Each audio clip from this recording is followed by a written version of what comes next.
आपला next point आहे reactions due to breaking of OH bond. तर अल्कोहोलमधला हा जो OH बॉन्ड आहे हा बॉन्ड ब्रेक होतो म्हणजे तो काय करणार आहे, प्रोटॉन डोनेट करतो. So reactions due to breaking of OH bond, त्याच्यामध्ये आपण पहिला पॉईंट कुठला बघणार आहे, acidic character of alcohol and phenol. तर जनरली ॲसिड म्हणजे काय, जो प्रोटॉन डोनेट करतो तो ॲसिड, आणि बेस म्हणजे काय, जो प्रोटॉन ॲक्सेप्ट करतो तो बेस.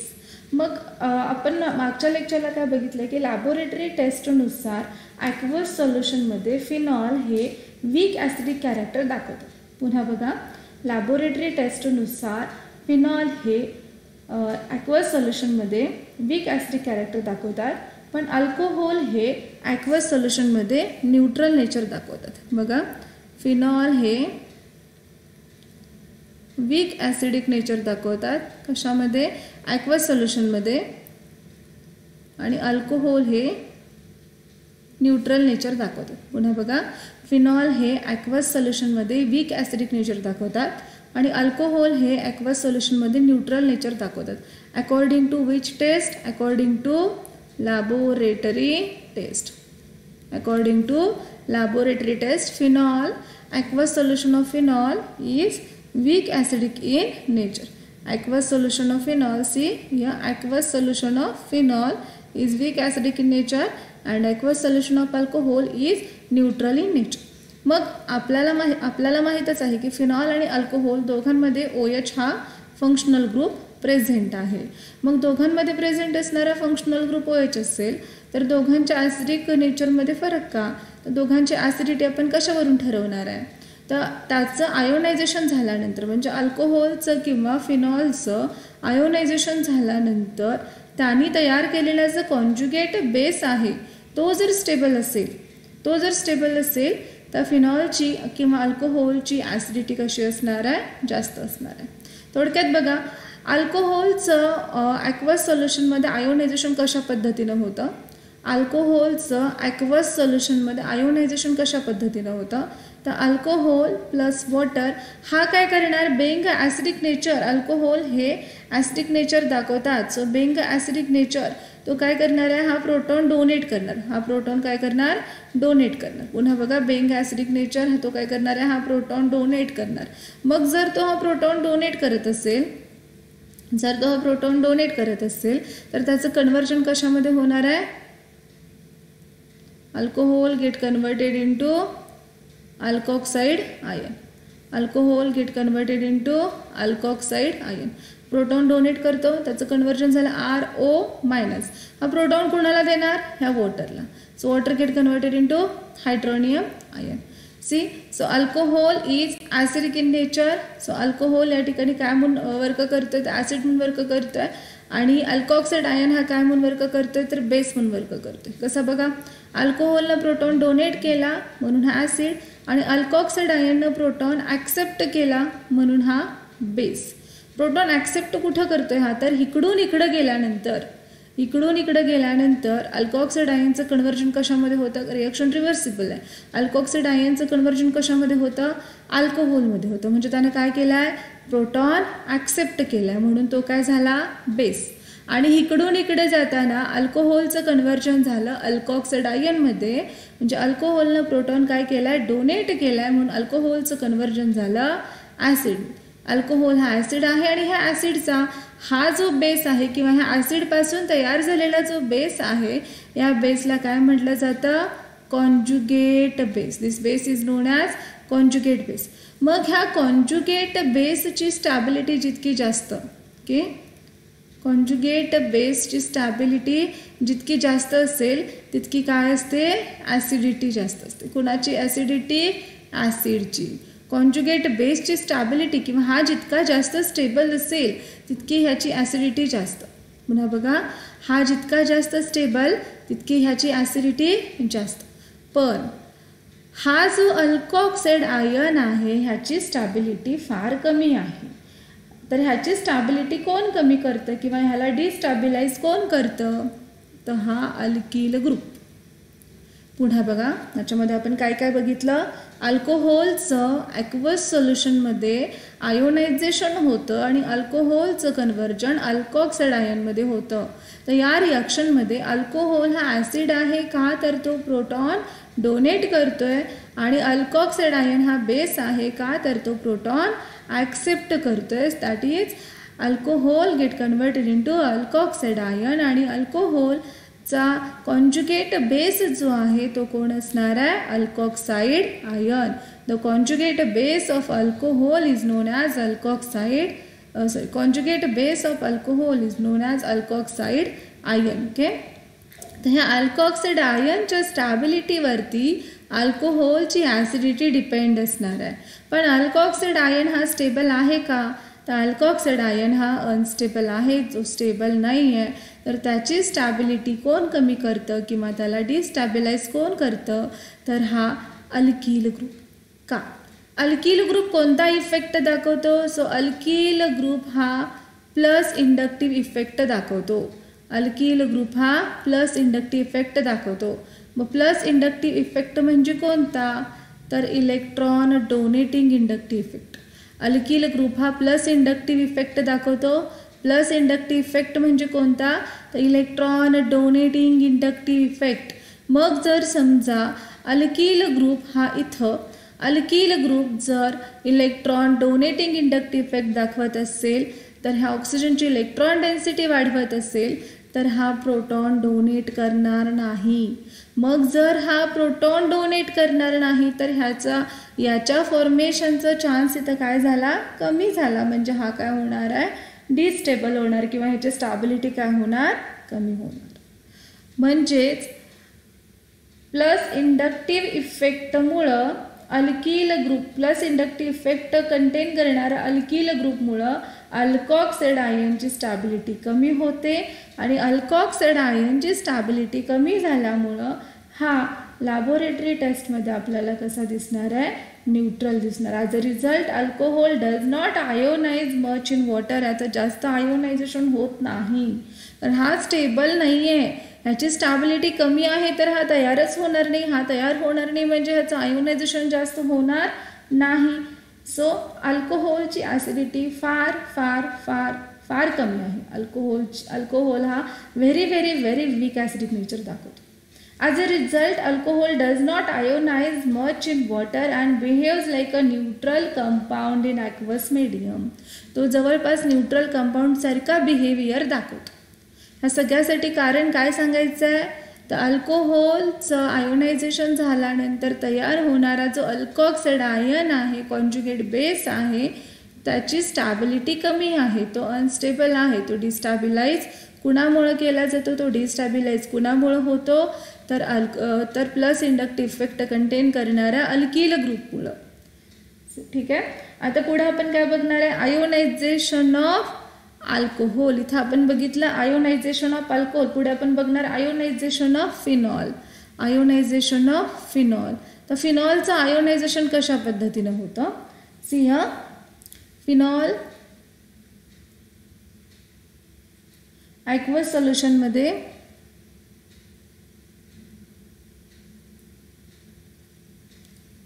OH plus H2O. तर ॲक्वस सोल्युशनमध्ये काय होतं, हा काय करणार आहे, आपल्याकडचा प्रोटॉन डोनेट करणार. प्रोटॉन डोनेट केला तर फिनॉलचं कन्व्हर्जन झालं फिनॉक्साईड आयन. जसं की अल्कोहोलचं कन्व्हर्जन आपण म्हणलं अल्कोऑक्साईड आयन, तसं फिनॉलचं कन्व्हर्जन झालं phenoxide ion. Phenol get converted into phenoxide ion. Here phenol get converted into phenoxide ion plus H3O plus. तर हा जो फिनॉक्साईड आयन आहे, हा फिनॉक्साईड आयन रेझोनेटिकली स्टेबल आहे. Phenoxide ion that is conjugate base of phenol. इथं पुन्हा बघा, हा फिनॉल काय असणार आहे, ॲसिड, आणि फिनॉक्साईड आयन काय असणार आहे, conjugate base. Conjugate base. Phenol is acidic nature and phenoxide ion is a conjugate base of a phenol.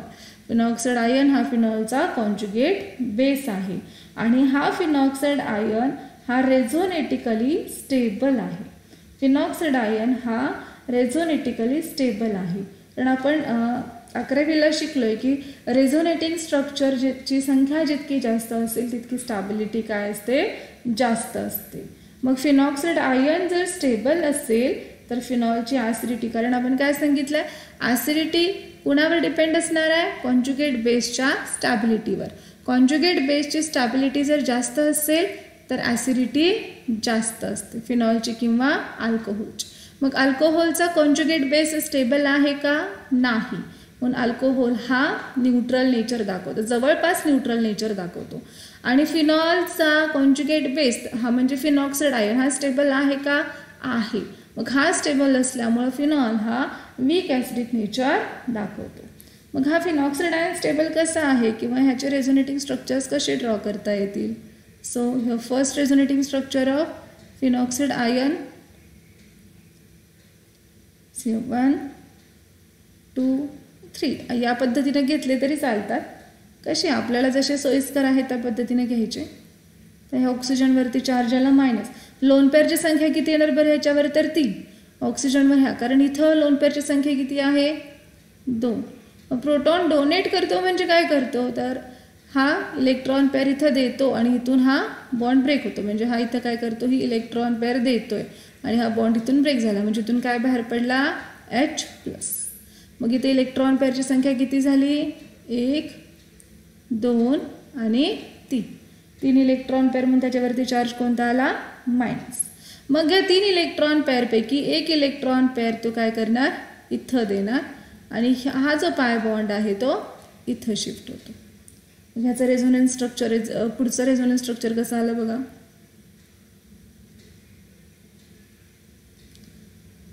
तर हा पाय बॉन्ड इथं शिफ्ट केल्यामुळे इथं चार्ज कोणता आला, मायनस. म्हणजे एक इलेक्ट्रॉन पेअर आली तिथं लोन पेअर, हा इथं.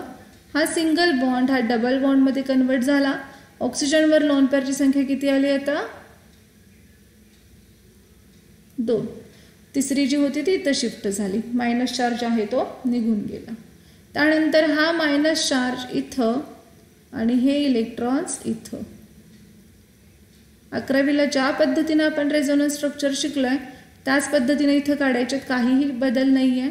हा पाय बॉन्ड इथं आला, हा बॉन्ड इथं आला, हा मायनस चार्ज इथं आला, हा डबल बॉन्ड O, इथं एक इलेक्ट्रॉन पेअर, ही एक इलेक्ट्रॉन पेअर. देन हा मायनस चार्ज इथं आणि हा बॉन्ड इथं शिफ्ट करायचा, कन्वर्टेड इंटू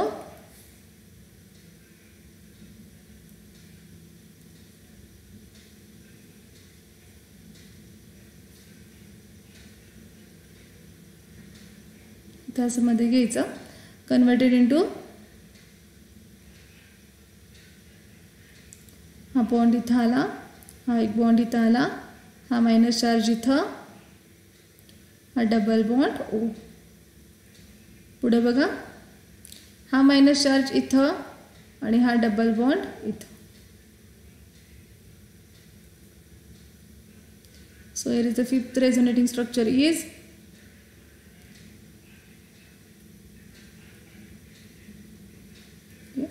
मग इथं रेझोनेटिंग स्ट्रक्चरची संख्या 5 दिसतीये. म्हणजे फिनॉक्साइड आयन हा कसा असणार आहे, रेझोनेटिकली स्टेबल. फिनॉक्साइड आयन हा अल्कॉक्साइड आयनपेक्षा जास्त स्टेबल असतो. पुन्हा बघा, फिनॉक्साइड आयन हा जास्त स्टेबल आहे का, तर त्याच्या रेझोनेटिंग स्ट्रक्चर्सनुसार. देअरफॉर फिनॉल हे वीक ॲसिडिक नेचर दाखवतात, वीक ॲसिडिक कॅरेक्टर दाखवतात आणि अल्कोहोल हे न्यूट्रल नेचर दाखवतात, ॲक्वा सोल्युशनमध्ये न्यूट्रल नेचर दाखवतात. तर पुढे एक प्रॉब्लेम विचारलेला आहे बघा. इथाइल अल्कोहोल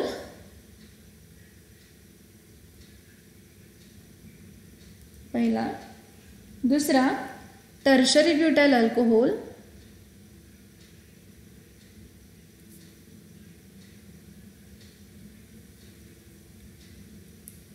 तिसरा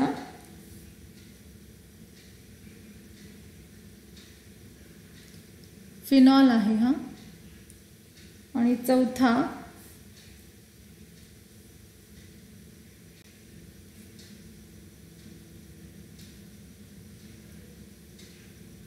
NO2. तर ह्याच्यामध्ये आपल्याला काय विचारलं आहे, the decreasing order of acidic strength and justify.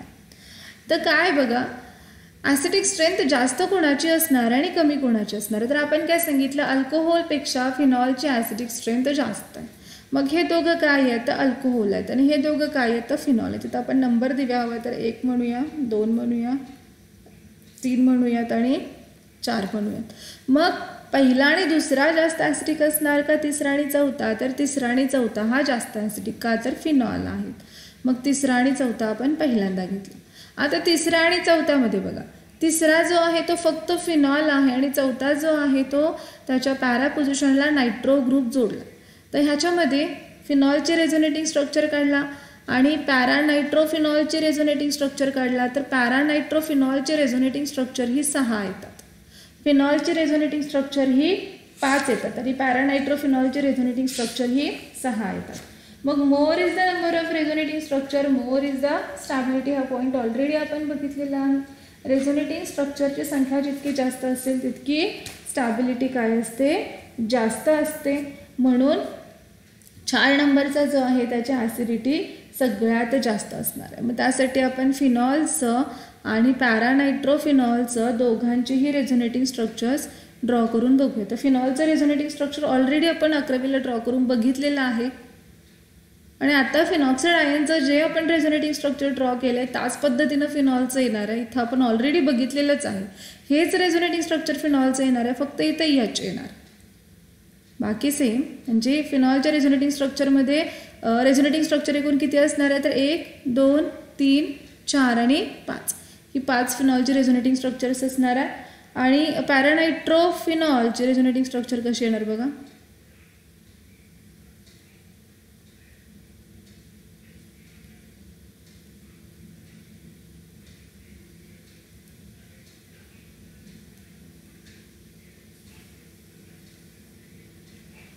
इथं हा काय केला आहे, प्रोटॉन डोनेट केल्यानंतरचा घेतला आहे, सो OH घेतला तरी चालणार आहे.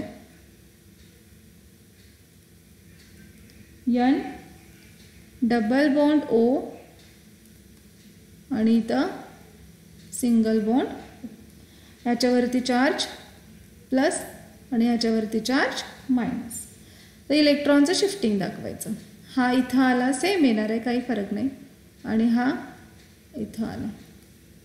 मग रेझोनेटिंग स्ट्रक्चर कसं येणार आहे, मग असे दाखवलं आहे फिनॉक्साइड आयनचं त्याच पद्धतीने येणार. फक्त सिंगल बॉन्ड कन्वर्टेड इंटू इथं डबल बॉन्ड आला, ह्याच्यावरचा चार्ज आहे तो निघून गेला, इथं चार्ज आला मायनस, इथं हा बॉन्ड आहे तसा, हा इथं, आणि इथं हा बॉन्ड आहे तसा. हा N double bond O single bond O plus minus जसं आहे तसं घेत जायचं. पुढचं बघा स्ट्रक्चर, हा मायनस चार्ज इथं आला आणि हा जो बॉन्ड आहे तो इथं आला, इथं या कार्बनवरती, किंवा आतमधून शिफ्टिंग दाखवा. आतमधून शिफ्टिंग दाखवा, लक्षात येत नसेल तर. हा इथं आला, बाहेरून दाखवा किंवा आतून दाखवा, कसंही चालेल. तर याचं पुढचं स्ट्रक्चर कसं येणार बघा, हा डबल बॉन्ड O, देन हा इथं बॉन्ड आला कारण हा मायनस चार्ज इथं शिफ्ट केला, इथं बॉन्ड आला, हा इथं बॉन्ड आहे तसा आला. हा बघा, हा N double bond O single bond O, हा प्लस हा मायनस आहे तसा आला. आणि या कार्बनवरती चार्ज कोणता येणार होता, हा मायनस, या कार्बनवरती मायनस चार्ज आला. कारण इथं आपण काय केलं आहे, हा पाय बॉन्ड इथं शिफ्ट केला आहे, सो यामधल्या कार्बनवरती चार्ज मायनस आला. तर पुढचं जे रेझोनेटिंग स्ट्रक्चर आहे हे आपण पुढं शिफ्ट करत गेलो आहे मागच्या ह्याच्यामध्ये. इथं काय होतं, तर हा जो मायनस चार्ज आहे किंवा पाय इलेक्ट्रॉन्स आहेत ते इलेक्ट्रॉन्स इथं शिफ्ट होतात आणि हा जो डबल बॉन्ड आहे तो ऑक्सिजनवर शिफ्ट होतो. म्हणजे इथं हे एक रेझोनेटिंग स्ट्रक्चर एक्स्ट्रा आलेलं आहे, वाढलेलं आहे. पुढे बघा, हा डबल बॉन्ड O, हा बॉन्ड आहे तसा, इथं डबल बॉन्ड आला, हा नायट्रोजन, हा सिंगल बॉन्ड O, हा सिंगल बॉन्ड, हा इथं डबल बॉन्ड आला आणि डबल बॉन्ड सिंगल बॉन्डमध्ये कन्वर्ट झाला. इथं चार्ज आला हा मायनस, हा इथं प्लस आहे तसा आणि हा इथं मायनस आहे तसा. किंवा इथं इलेक्ट्रॉन पेअरची संख्या आधी 2 होती, ती किती झाली आता 3 झाली. तर पुढचं स्ट्रक्चर बघा.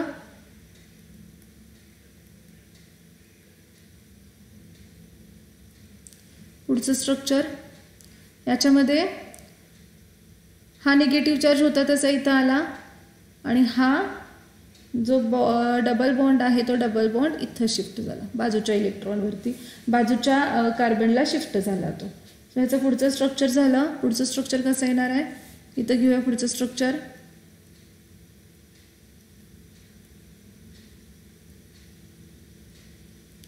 कन्वर्टेड इनटू, या ठिकाणी इथं बॉन्ड राहिलाय बघा.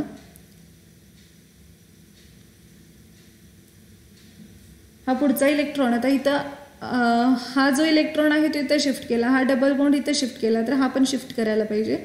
सो हा जो बॉन्ड आहे तो इथं जवळच्या कार्बनला शिफ्ट करायचा. सो हा बॉन्ड इथं आतमध्ये, हा बॉन्ड इथं आला, हे पाय इलेक्ट्रॉन्स इथं शिफ्ट केल्यामुळं हा बॉन्ड एक इथं आला आणि इथला बॉन्ड इथं शिफ्ट केल्यामुळे इथं चार्ज आला मायनस.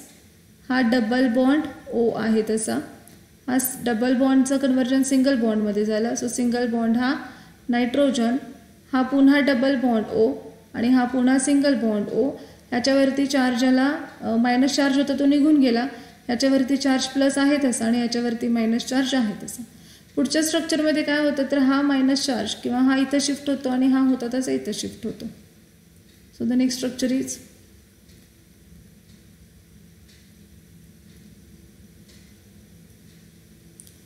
हा ओ मायनस आणि हा N double bond O single bond O. So पॅरानायट्रोफिनॉलच्या रेझोनेटिंग स्ट्रक्चरची संख्या 1, 2, 3, 4, 5 आणि 6 आली आणि फिनॉलमध्ये रेझोनेटिंग स्ट्रक्चर किती येतात 5 येतात. मग जास्त ॲसिडिक कोण 4 number is more acidic than 3. आता प्रश्न राहिला गुणाचा पहिला आणि दुसरा. मग अशा आपण काय सांगितलं होतं की प्लस इंडक्टिव्ह इफेक्ट दाखवणारे ग्रुप जितके जास्त असतील तितकी ॲसिडिटी काय असते कमी असते. कारण इथं आपण बघितलं होतं बघा, इथं हा प्लस इंडक्टिव्ह इफेक्ट कंटेन करणारा ग्रुप इथं ऑक्सिजनला जोडला आणि त्याच्यामुळे काय होतं हा कॉन्जुगेट बेस आहे तो डिस्टॅबिलाइज केला जातो. मग अल्किल ग्रुपची संख्या जितकी जास्त तितकी त्याची स्टॅबिलिटी काय होते कमी होते. मग इथं बघा इथाइल अल्कोहोलमध्ये एकच प्लस इंडक्टिव्ह इफेक्ट करणारा ग्रुप इथं जोडलेला आहे आणि इथं मात्र प्लस इंडक्टिव्ह इफेक्ट कंटेन करणारे 3 ग्रुप इथं जोडलेले आहेत. मग ॲसिडिक स्ट्रेंथ जास्त कोणाची इथाइल अल्कोहोलची, कमी कोणाची टर्शरी ब्युटाइल अल्कोहोलची. का तर इथाइल अल्कोहोलमध्ये एकच प्लस इंडक्टिव्ह इफेक्ट असणारा अल्किल ग्रुप जोडलेला आहे आणि टर्शरी ब्युटाइल अल्कोहोलमध्ये अशा अल्किल ग्रुपची संख्या किती आहे 3 आहे. So 4 is more acidic than 3 is more acidic than. त्याच्यानंतर कुठला येणार आहे 3 नंतर तर first is more acidic than second. सगळ्यात जास्त ॲसिडिक कोण पॅरानायट्रोफिनॉल, त्याच्यापेक्षा कमी फिनॉल, त्याच्यापेक्षा कमी इथिल अल्कोहोल आणि सगळ्यात कमी कोण असणार आहे टर्शरी ब्युटिल अल्कोहोल. तर इथं आपण हा पॉईंट कंप्लीट केलेला आहे. याच्यामध्ये फक्त आपण काय बघितलं आहे acidic character of alcohols and phenols, acidic character of alcohols and phenols. त्यानंतर पुढच्या लेक्चरला आपण इस्टरिफिकेशन रिॲक्शन बघूया आणि त्याच्यानंतर reactions due to breaking of CO bond in alcohol हा पॉईंट बघणार आहे. ते थांबूया तिथे आपण.